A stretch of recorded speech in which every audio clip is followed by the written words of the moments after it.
పరిశుద్ధ గ్రంథం నుంచి యెషయా ప్రవక్త గ్రంథము 40వ అధ్యాయము 31వ వాక్యాన్ని ఒకసారి చదువుదాం.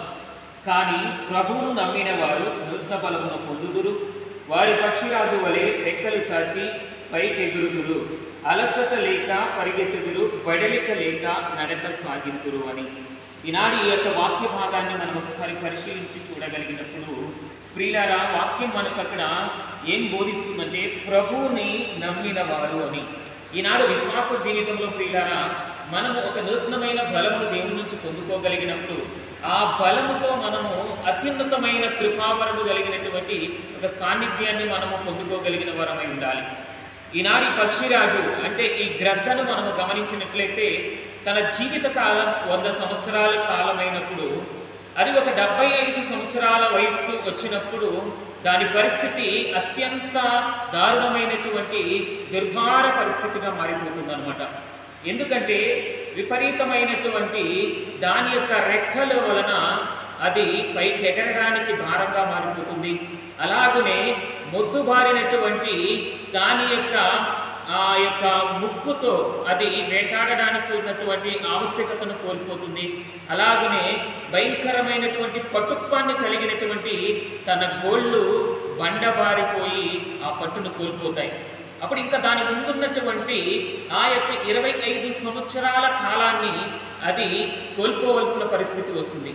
అప్పుడు ఆ పక్షి రాజు ఏం చేస్తుందంటే తనను తాను ఒక వినూత్నమైనటువంటి జీవన విధానంలోనికి ఒక నూతన బలము చేత ఆవిర్భవింప చేసుకోవడానికి ఏం చేస్తుందంటే భారమైన దట్టమైన తన రెక్కలను ఈకలను అదే తన నోటితో పీకేసుకుంటుంది ప్రియులారా.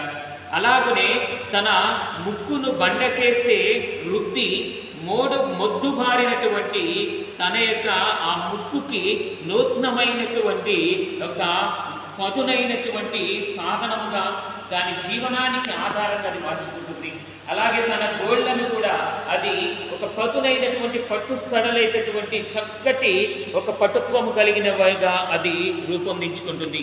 ఆ తర్వాత అది ఒక నూతన శక్తిని పొందుకుని ప్రియులారా, అది మరల తన జీవితంలో కోల్పోయింది అని భావించబడినటువంటి ఆ మిగిలిన సంవత్సరాలను కూడా ఎంతో సునాయాసంగా ఎంతో సంతోషంగా అది తన జీవితంలో కొనసాగిస్తుంది ప్రియులారా. అలాగనే ఈనాడు మనము కూడా దేవుని దగ్గరకు వచ్చినప్పుడు మన పాపబంధకాలన్నిటినీ త్యజించినప్పుడే ఒక నూతన బలం మనలోనికి వస్తుంది. పక్షిరాజు వలె పైకెగురుదురు అని దేవుని వాక్యం మనకు చెప్తా ఉంది. ఈనాడు చూడండి, వర్షం పడినప్పుడు ఆ వర్షపు చినుకులు తన మీదకి రాకుండా ఆ యొక్క పక్షిరాజు ఇదిగో ఆకాశ మేఘాలకు అతీతమైనటువంటి ఒక స్థానంలో అది నిలబడినప్పుడు ఆ వర్షపు చినుకులేమి కూడా దాన్ని తడపవు. ఈనాడు యేసేపును మనం గమనించినట్లయితే ఆ పాపము తన వెంట వచ్చినప్పుడు ఆ పాపానికి దొరకకుండా ఒక ఉన్నత స్థానంలోనికి ఆ యేసేపు నిలబడడం మనం చూస్తూ ఉన్నాం. ఈనాడు మనందరము కూడా పాపములో జీవిస్తూ ఉన్నాము కాబట్టి మన జీవితాన్ని మనం కోల్పోతున్నాం.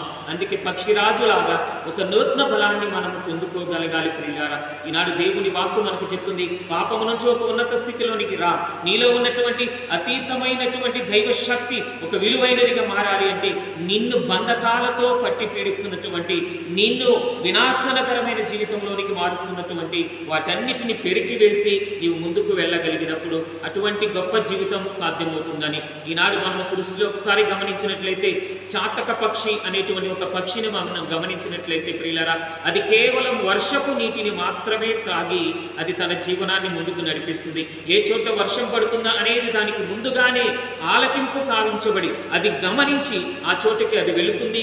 ఆ వర్షాధారమైనటువంటి నీటి ద్వారా తన జీవితాన్ని ముందుకు నడిపిస్తుంది. పూర్వకాలం మనం చూసినట్లయితే అనేక మంది ఆ పక్షి వచ్చినప్పుడు ఆ చాతక పక్షిని చూసినప్పుడు వారికి అర్థమవుతుంది, ఇదిగో రానయ్యున్నటువంటి రోజుల్లో వర్షం వస్తుంది అని. ఈనాడు మనము కూడా ఒక స్వచ్ఛమైన జీవిత విధానము ద్వారా దేవుని మీద ఆధారపడినప్పుడు ప్రియులారా, ఈ లోక సంబంధమైన వాటి కోసం దేనికోసం ఎదురు చూడక దేవుడు నీకు అనుగ్రహించిన దానికోసం, దేవుడు నీకు చూపించిన దానికోసం, దేవుడు నీకు నేర్పించిన దానికోసమే నీ జీవితాన్ని ముందుకు సాగించడానికి అటువంటి ఒక నిబద్ధతతో మనము సాగినప్పుడు ఆ దేవుని యొక్క అనుగ్రహంతో ఎల్లకాలము మనము వర్ధిల్లగలగడానికి ఉన్నటువంటి గొప్ప అనుగ్రహం దేవుడు మనకు ప్రసాదిస్తాడు.